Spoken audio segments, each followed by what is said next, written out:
If Bisha 10 is so cool, why is there no Bisha 11? Oh, it's Bisha 11! Monster Hunter Rise Sunbreak comes out June 30th, 2022. Hooray! I love having confirmed release dates. Here's what is confirmed to be there, what I'm pretty sure will be there based off previous expansions and Spaceman's intuition, and what I hope will be there. What is Monster Hunter Rise Sunbreak? Also known as the part of the video where I explain things for my friends who are new to Monster Hunter and watch all my videos about it, but don't watch any of the trailers or presentations or anything because they're like, you know, doctors and stuff. I make YouTube videos. Failure. Sunbreak is a paid, massive DLC expansion on the content already in Monster Hunter Rise. In Rise, there are already low-rank quests and high-rank quests, and Sunbreak will add master-rank quests, which are even harder. They used to be called G-rank quests. I don't know why they changed the name, but the terms are interchangeable. To access the Sunbreak section of the game, you must first complete the 7-star Hub Urgent Narwa quest. That's the first Narwa you fight. You've probably already done it. I'm not sure if there's going to be additional single-player quests too. Usually in these games, it's a little confusing because the numbers don't line up, but village quests, the Hanoa quests, are all low rank, and the hub quests from Minoto are low rank and high rank. Previous enhanced editions usually include village high rank and hub G rank quests, but all the Sunbreak info has only mentioned master rank quests, so Monster Hunter World Iceborne was the exception since there was no separation between single and multiplayer quests in that game. There's also a new location, the Dorado Outpost, and a new story to go along with it. You know the Argosy from a different kingdom? Well, Sunbreak starts with you meeting her sister? Twin? Alternate universe Loki variant? You meet Argosy 2, and then you travel from basically Japan to basically Britain. Looks like Capcom is taking notes from its own game. Highly recommend Great Ace Attorney, by the way. Very, very good game. Maybe the village quests are in the town and the online hub is on the boat? I don't know. Remember all the unique and memorable characters from Kamura Village? No? Well, in Sunbreak, there's going to be a whole new cast, like Chad Thundercock, Brain from recently cancelled Arthur, R.I.P., a sassy lost child, stupid sexy blacksmith, characters whose voices they're already selling as DLC. Wait, what? The story in every Monster Hunter game is fight the monsters. Sunbreak's story revolves around a trio of monsters known as the Three Lords. Wait, Three Lords.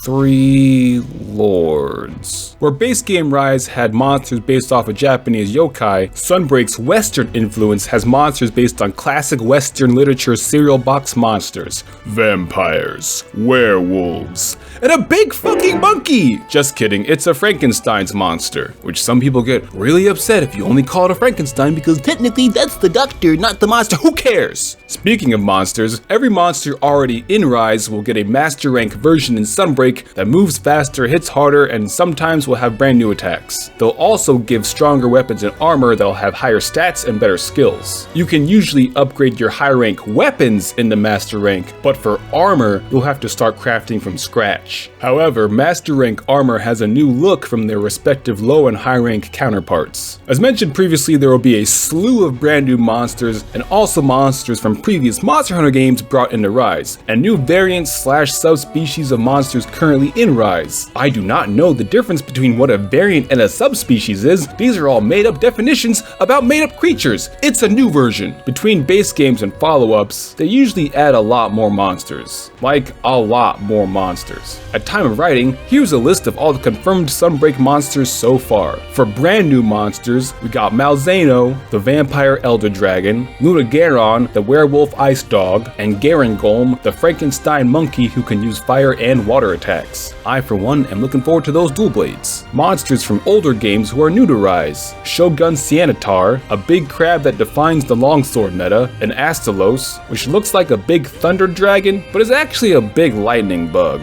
Squish it! And the only new version of an existing monster revealed so far is Blood Orange Bisha 10, also known as Bisha 11, or simply Bob. Instead of throwing fruit, it throws explosive pine cones. You know, from nature. You'll find on the 5 maps from Rise again, but there's at least one new map known as the Citadel. It has a variety of ecologically conflicting biomes all in one map, so I don't know if it'll be a really big map or like the Guiding Lands from Iceborne that were just a mishmash of game assets. stats. There's also going to be new wire bug types, new endemic life with silly abilities, easier to wall run, new silkbind attacks for each weapon, new cat attacks, you can give your dog a gun, all sorts of small additional features. Assuming it's like Iceborne, you'll get a master rank on top of your online hunter rank, which will determine which quests you can do. And even if you don't want to get Sunbreak but still want to keep playing base Rise online, you'll still have to do a 13 gigabyte download to keep playing at the end of June. Probably because if you're playing with someone who has Sunbreak armor, you'll be able to see what they're wearing, you know? Gonna have to make a lot of room on the old micro SD card. Also, there's 3 new amiibo. They give you layered armor. Good luck trying to pre-order them. Predictions of stuff they have not specifically mentioned yet. There's probably going to be new Apex monsters added in Sunbreak. Apexes are essentially deviants from Generations, except there's no unique weapons or armor to make from them, so what's even the point? So monsters in Rise that previously had a deviant but not an Apex, like Nargacuga, Tigrex, and maybe Astalos, may also get Apex forms. I'd be surprised if there aren't also master rank level rampages or some equivalent game mode. That's right, fuckers, you can't escape it. Pew pew. Many of the yokai-based new monsters introduced in Rise will most likely get new forms in Sunbreak, who will have new elements, new attacks, only be a different color, or just harder. Magnum Malo is basically guaranteed to have a newer, angrier form, since flagship monsters always get one in the expansion. In addition, veteran monsters that already have alternate forms in previous Monster Hunter games will probably have those alternate forms return as well. Stygian Zinogre, Azure or Silver Rathalos, Pink or Gold Rathian, Green Nargacuga, other ones. As far as how many or which monsters will return, I have no idea. They really do just pick whoever. I already made a video about the ones I want, but for actual predictions, I don't know, these ones. There will probably be a more expansive post-game than there was in Base Rise. What that will be, I have no idea, but it'll probably involve fighting this dude, or this dude, or this dude, or hopefully this dude. You'll most likely be able to level up your buddies past level 50. My guess is level 100, but who knows. Speaking of, wish list of things I hope they add to the game. There should be a way to transfer your cat dog abilities and skills between each other. In previous games like Generations Ultimate, you could have your cats teach each other their different abilities until you got one with all the skills you wanted. Now, you just gotta roll the gacha and hope you get one with all the skills you want. I'll use for guild cards. Again, in Gen Ultimate, when you collected someone's guild card, you would see them in your lobby hanging out, and you could send them on mini quests for items. It was an in-game way of reminding the player of all the friends you made along the way. So bring that back or something similar. Poogie! There's a serious lack of bacon in Rise. You have an owl, which last I checked is not a pig. So bring back Poogie and all the cute little outfits, and your cat's going to the rodeo too. More room customization. World had the ability to upgrade your room into an orgy palace and customize it with endemic life. And in Rise you have Sonic dolls? Some more options would be nice. Something similar to the Steamworks from Iceborne where you got free items, but this time maybe explain how it works? Did anyone understand this thing at all? Thanks for watching, and if you haven't already, don't forget to aim your insect glaive and pollinate that subscribe button for more Monster Hunter and more videos on other games. Comment below with what you'd like to see in Sunbreak, and that's it, video's over.